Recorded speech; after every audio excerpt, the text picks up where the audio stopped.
summer of 1998, Kentucky, USA.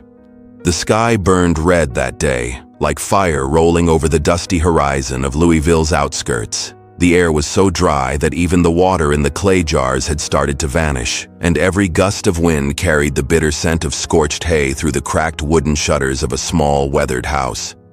Inside that house, a low, tin-roofed home crouched beside a dirt road. A quiet conversation one afternoon would change two sisters' lives forever. Helen TUAN was 14, her hair tangled in the heat, her hands rough and worn from helping her mother weed and fetch water. She was mending an old shirt when she overheard her father's gravelly voice drifting from the kitchen. "Mary, we can't afford to send both girls to school this year." Her mother didn't reply right away. Only the faint sound of a ladle tapping against a boiling pot filled the silence. After a long pause, she sighed. "Then maybe let the younger one continue. She's bright and still too little to work." Helen heard every word. She didn't cry or speak. She just pressed the fabric tighter, and when the needle pricked her fingertip, a bead of blood bloomed against the faded cloth. Outside, the cicadas screamed endlessly, as if that summer itself was conspiring with fate to stay silent. That evening, during dinner, her father finally said it. "Helen, sweetheart, you're old enough now. Maybe you could take a break from school to help your mother." She set her bowl down gently and smiled. "Yes, Papa. I understand. No tears, no protest. Just a girl of 14 quietly stepping across a line she knew she could never return from." From that day, Helen worked at a small sewing factory in town. Her pay was barely enough for rice and rent, yet she carefully folded every wrinkled bill into a tin box, saving some and slipping a few dollars into her mother's hand for Lucy's books. Lucy, her little sister, was gifted. Every time Lucy brought home a certificate, her eyes sparkled with pride, and Helen, always standing behind the fence, smiled too, though her heart felt strangely hollow. By autumn, the rains came, turning the dirt road into a mess of mud. Helen still biked to work every morning, soaked and shivering. Once she fainted mid-shift. Her co-workers carried her home. Her mother cried. Her father said nothing. Helen only smiled weakly.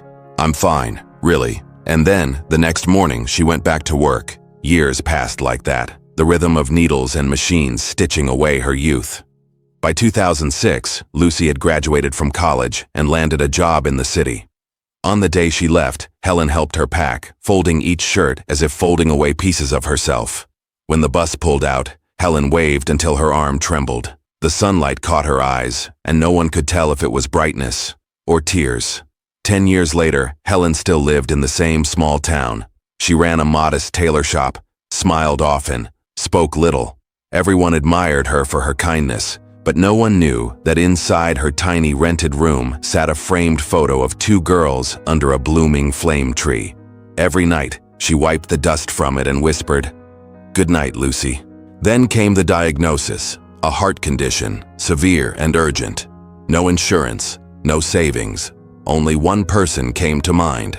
After 10 long years, she gathered her courage and wrote to her sister. The letter was simple. She said she was fine, only needed a place to stay while getting treatment. 3 days later, her phone buzzed. One text. "Sorry, sis. I've got guests staying. Take care of yourself, okay?" Helen read it over and over until sunset. Outside, the cicadas screamed again, the same sound as that summer long ago. She smiled faintly, set the phone down, and gazed out the window. The Kentucky sky was still blue, but something in her heart had turned to dust. They say time heals all wounds, but some wounds aren't in the flesh. They live in memory, in the echo of promises unkept. That evening, she packed her belongings into a small suitcase, sold a few things, and locked her shop without leaving a note. "Where are you going, Helen?" a neighbor asked. "Just home," she said with a quiet smile. "Back to the fields I used to dream in." The bus left at dusk.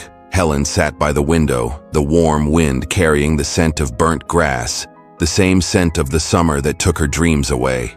By dawn, she arrived in her old town.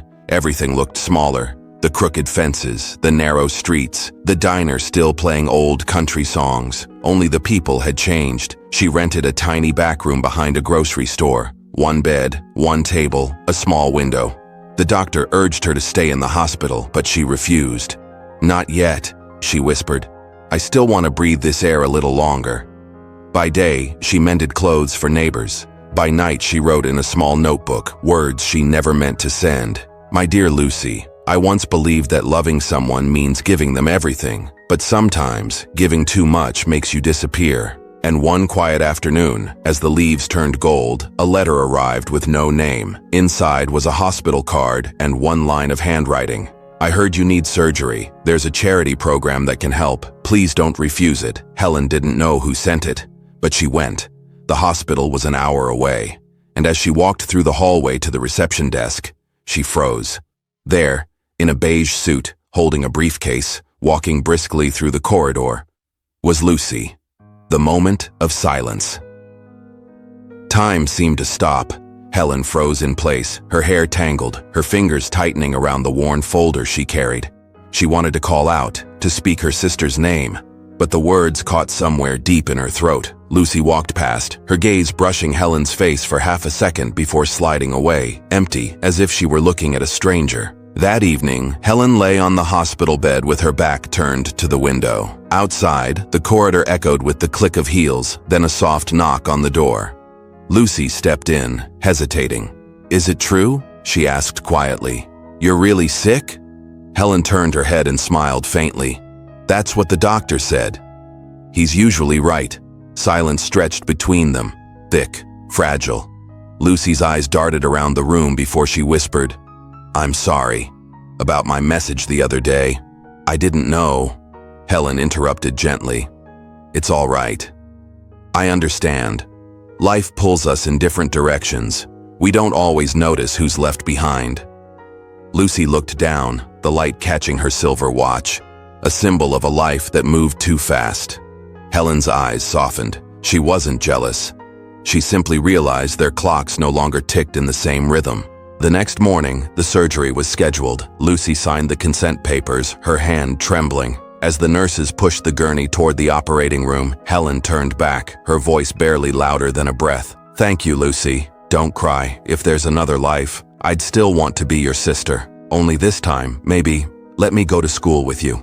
The door closed slowly, and Lucy was left alone in the hallway, her signature still fresh on the page that held her sister's life.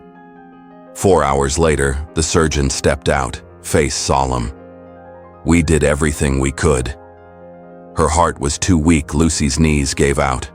The world went quiet. All she could hear was the rush of her own heartbeat, wild, uneven, breaking. Images flashed before her eyes. Helen patching old shirts, pedaling home in the rain, slipping money into their mother's hands, smiling behind a fence while Lucy received her awards. A nurse approached, handing her a sealed envelope. "Miss Helen left this for you." Inside, on a folded sheet of paper, were shaky words written in faded ink. "My dear sister, please don't blame yourself. I never regretted the path I chose. Knowing you lived well was enough for me. If you can, make me a dress someday. I never had the chance to wear one." Lucy pressed the letter to her chest as tears fell soundlessly. Outside, summer rain began to pour, the first in months, tapping against the window like memories refusing to dry. Weeks later, Lucy returned to their old town. She found Helen's tiny rented room untouched, a notebook still open on the desk. The final line read, "Perhaps the greatest kind of love is the one that asks for nothing in return." Lucy closed the notebook and sat for a long time by the window where her sister once worked. The dirt road outside still stretched endlessly, carrying the scent of burnt grass. Only the person who used to watch that horizon was gone.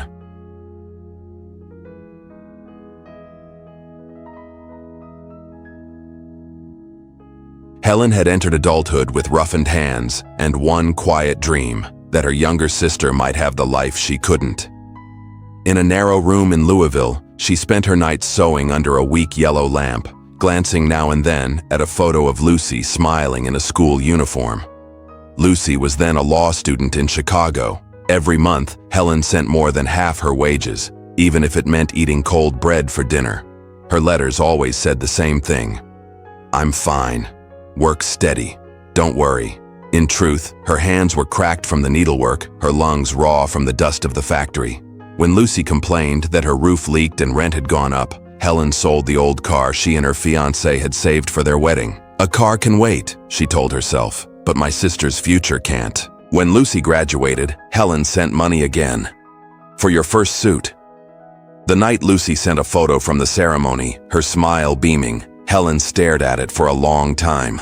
On that screen, youth glowed. In the dim reflection, she barely recognized her own face. Years blurred by. Lucy became a junior lawyer, then an associate.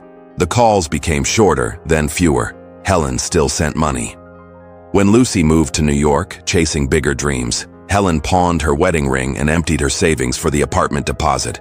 Her husband, quiet until then, finally asked, "How long will you keep sacrificing?" Helen gazed out the window at the setting sun. "Until she no longer needs me." When Lucy married, Helen wasn't invited. "Just a small ceremony," Lucy's husband said politely on the phone. Helen smiled at the emptiness of the line. "That's all right, as long as she's happy." A month later, Lucy called again, her tone gentle but calculated. "We're buying an apartment. The down payment's heavy." Helen stared at her bank book, barely half the needed amount. By morning, she had sold her small Kentucky house. When the broker asked, "Are you sure?" "It's the only property in your name," she answered softly. "Home is wherever someone needs you." Years passed. Helen's hands stiffened with arthritis, her eyes blurred. Sometimes her husband whispered, "You're living someone else's life." She said nothing. Perhaps, she thought, that's what love is. Then, one winter afternoon, she collapsed at work. The diagnosis came, severe heart disease. When Lucy heard, she texted, "Stay strong." "I'm handling a big case right now." Helen smiled weakly. On her bedside table stood an old photo, Lucy in her graduation robe, Helen behind her, hands on her shoulders, pride in her eyes. She never once resented her sister. But that night, fevered and half-dreaming, she saw herself lost in a crowded city, calling out for Lucy. Somewhere in the distance, a voice replied, "I need more money, sis," before fading into the dark. That spring, cherry blossoms bloomed outside her window, but Helen was too weak to stand. Her savings were gone, all turned into her sister's future. One evening, she saw Lucy on TV, the brilliant lawyer praised for winning a landmark case in New York. When asked who inspired her, Lucy smiled confidently. "Myself. I've built everything on my own." The cup in Helen's hand trembled. The tea spilled over the edge, and something inside her broke quietly. Not anger, not grief, just a long, slow exhale of everything she'd held for decades. 3 weeks later, her condition worsened. The operation would cost $40,000. Her husband was gone. Her insurance expired. With trembling hands, Helen dialed the only number she had left. "Lucy? Sis, I'm in court. Can this wait? I need help, Lucy. They said I need surgery soon." Silence, then a sigh. "I'm under so much pressure right now. Money doesn't come easy. Let me think about it." The line went dead, and neither of them ever brought it up again.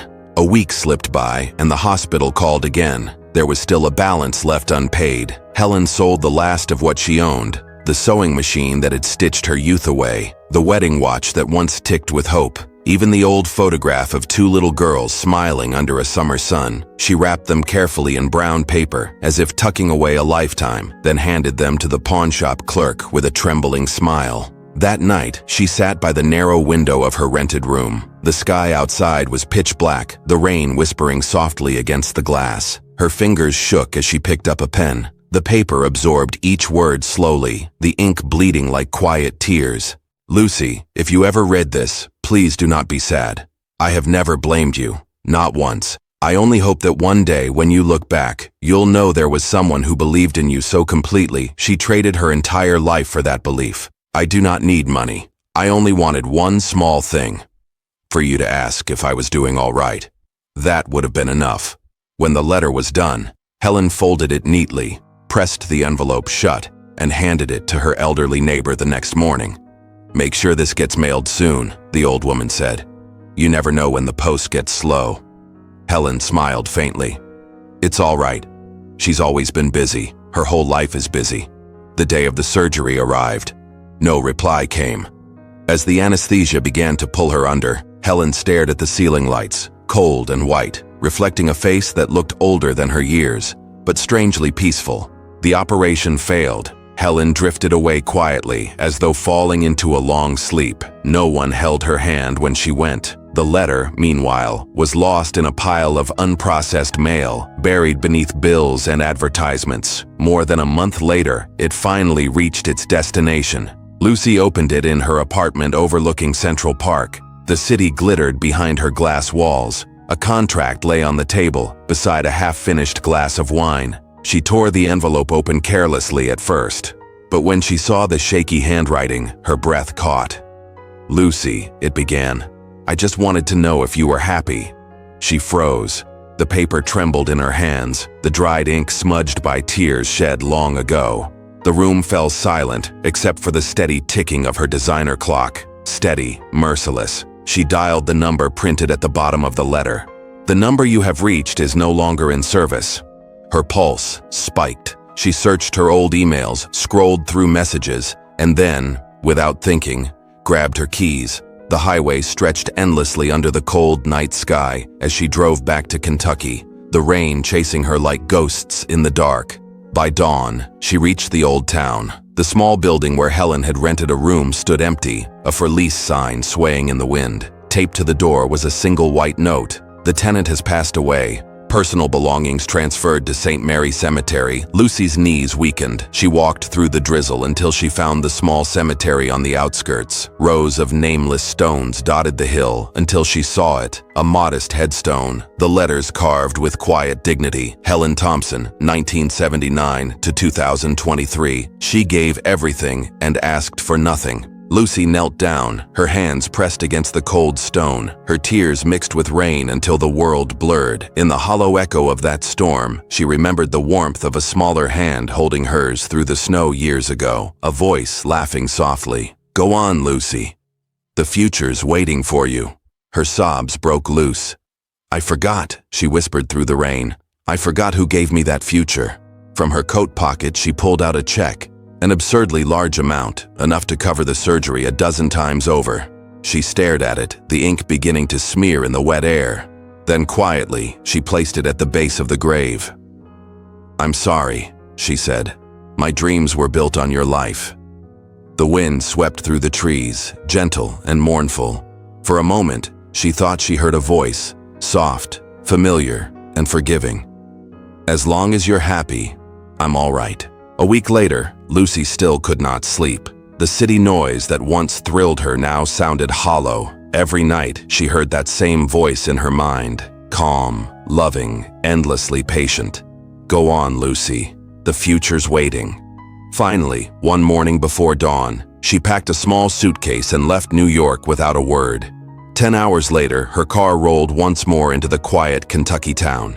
The dirt road of her childhood was paved now, lined with cafes and tidy shops. But when she reached the last house on Pine Creek Road, her breath caught. The blue shutters, the sagging porch, the old swing still creaking in the wind. The door wasn't locked. Dust lay thick inside, but the air still smelled faintly of wood, fabric, and soap. The scent of home. On the table sat the rusted sewing machine, beside a cracked photograph of two smiling girls.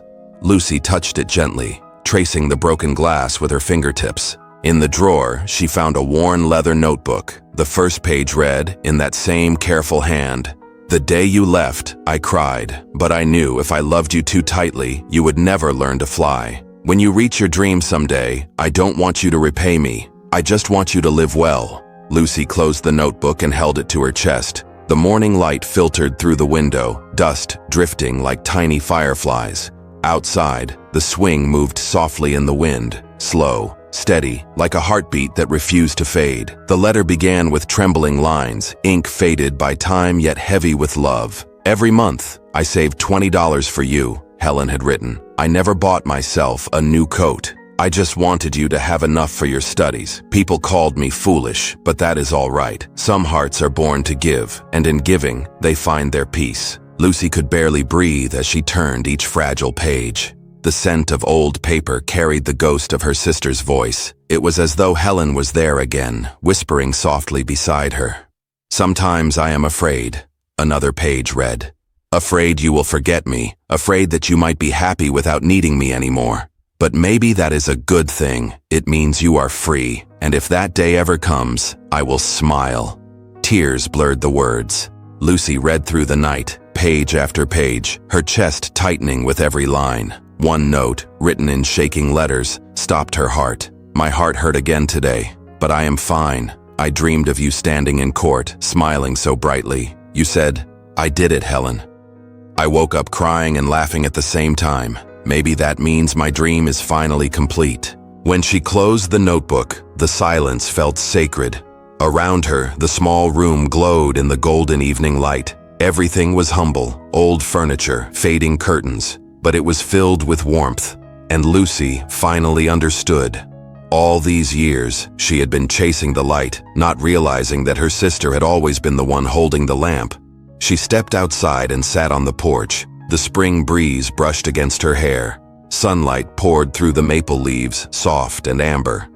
The story, she thought, could not end here. 3 months later, a new scholarship was announced at the University of Louisville, the Helen Thompson Scholarship, established by attorney Lucy TUAN for underprivileged students pursuing law. At the ceremony, Lucy stood before a crowd of young faces, clutching the worn leather notebook in her trembling hands. Her voice was quiet, but steady. "There are dreams that do not belong to one person alone," she said. "There are people who live their whole lives so that others can have one. I was lucky enough to be loved by one of them." The hall fell silent. Lucy lifted her gaze toward the back row, an empty seat bathed in sunlight. She smiled, imagining her sister there, wearing the same gentle smile she remembered from childhood. After the event, Lucy drove to St. Mary's Cemetery.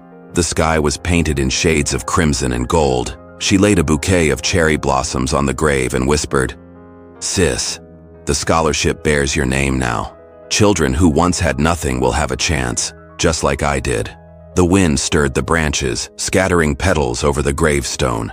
The light of sunset shimmered across the engraved words. "She gave everything and asked for nothing." Lucy smiled. She knelt, reading a few lines from the notebook, then placed it gently on the grave. "I still owe you a thank you," she murmured, "but I think you already know. Because now I understand." She rose to her feet. A petal drifted into her open palm. Lucy closed her fingers around it, whispering, "You are still here, aren't you?" The sky deepened into twilight. The chapel lights flickered on in the distance, faint and warm. Lucy walked away slowly, her small figure fading into the horizon, quiet, yet full of peace. Years passed. Louisville blossomed again with spring. Cherry trees lined the streets, their petals floating through the air like pink snow. At the university courtyard, hundreds of students gathered for the graduation ceremony, many of them recipients of Helen's scholarship. Lucy, now older and silver-haired, sat among the guests of honor. The sunlight glimmered in her calm eyes. When a young woman was called to receive the Helen Thompson Award, Lucy smiled softly. The girl, trembling with emotion, stepped to the podium. "I never met Helen Thompson," she said, voice cracking. "But because of the scholarship in her name, I was able to study, to live, and to believe that goodness still exists in this world. I promise I will do the same for someone else." Lucy lowered her head, her eyes shining with quiet gratitude. No one in the crowd knew that the woman who created it all, the one who had once been lost in guilt and grief, was sitting silently among them. She did not need recognition. It was enough to know that her sister's love still moved through the world. Later that evening, she returned to her small Kentucky home. The same photos still hung on the walls. 2 girls, one laughing, one shy. On the desk, the leather notebook rested open, its pages yellowed by time. Lucy turned to the last page she had added years ago. "Helen, you would smile if you could see this. Hundreds of children now speak your name every spring.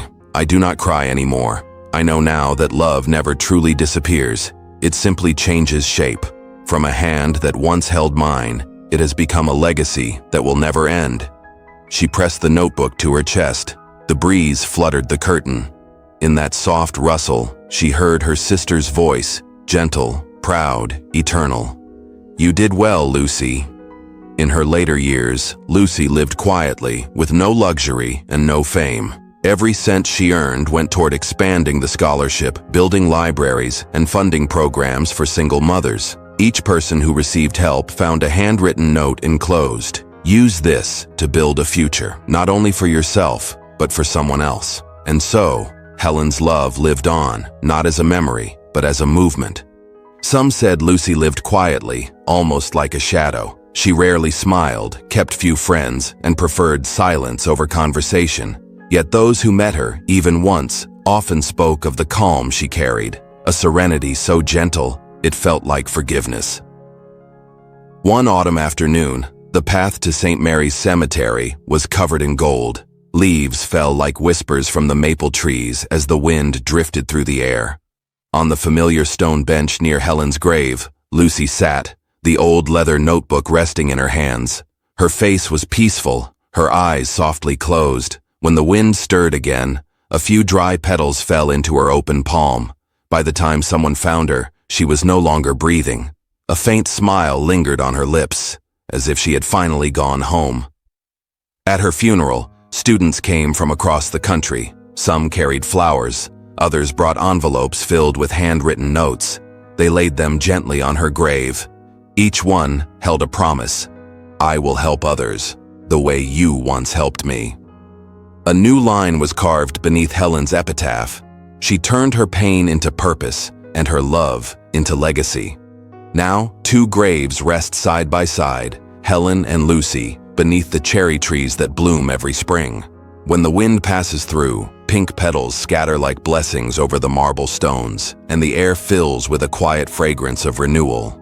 Locals say that at dusk, when the sun sinks low and the sky turns to amber, two figures can sometimes be seen walking along the cemetery path. One older, one younger, their hands gently clasped, bathed in the fading light. Years later, during a commencement speech at Harvard, a young lawyer who had once received the Helen Thompson Scholarship told their story. If it were not for two women, she began, voice trembling, one who gave without limits and one who learned when to stop, perhaps I would not be standing here today.